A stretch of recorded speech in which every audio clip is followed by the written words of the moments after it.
Hello po mga katenderang kusinera, for today's video ay magluluto naman po tayo ng adobong pusit. Yung mga sangkap po pala nito ay pinaghanda ko na, kaya ngayon magluluto na lang po tayo. Una po natin gagawin, buksan po natin yung kalan at magpapainit po tayo ng pan. Kapag mainit na po yung pan, maglalagay na po tayo ng mantika.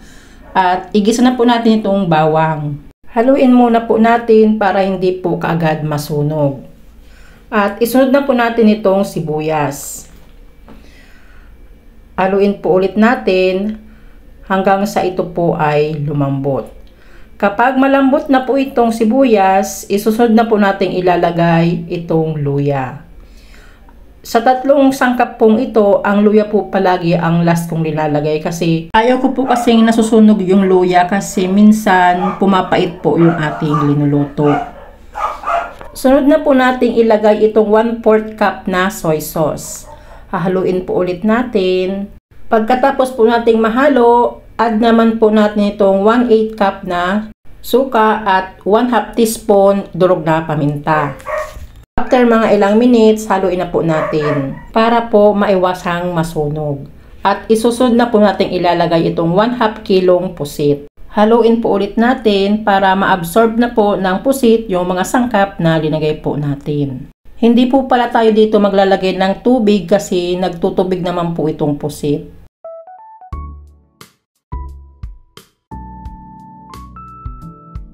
Maglalagay din po tayo ng 1 teaspoon sugar para medyo manamis-namis po ang ating adobo. Haluin po ulit natin.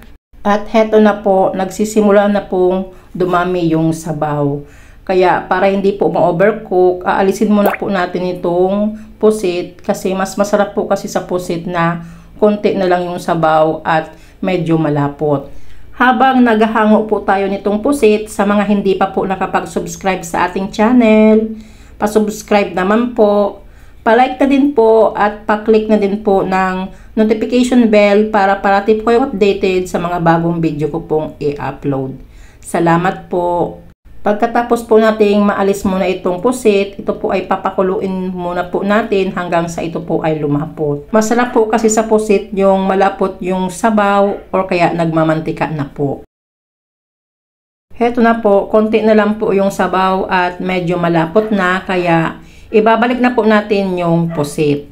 Pagkatapos po nating mailagay, hahaluin po ulit natin ito para hindi po masunog. Lalo na po, konti na lang po yung sabaw.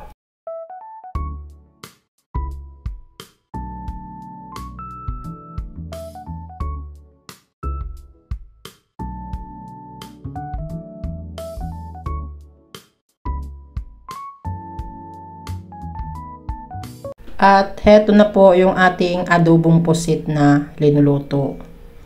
Sarap! Amoy pa lang, ang sarap!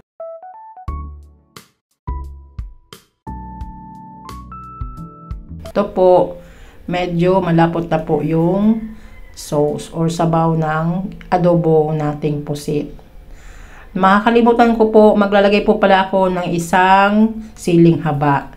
Ito po ay isa sa mga magpapasarap dito sa ating adobong pusit.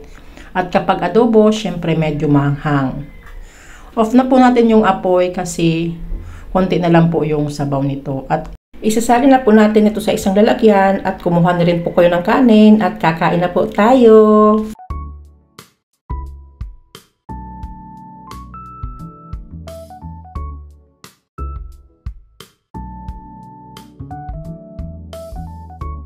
Heto na po yung ating adobong pusit na hindi po makunat, tamang-tama lang po yung pagkakaluto natin. Ito po ay malambot kapag kakaluto kasi hindi natin po pinag-overcook. Thank you for watching. Don't forget to like, share, and subscribe. Tenderang Kusinera. Bye-bye. God bless us all.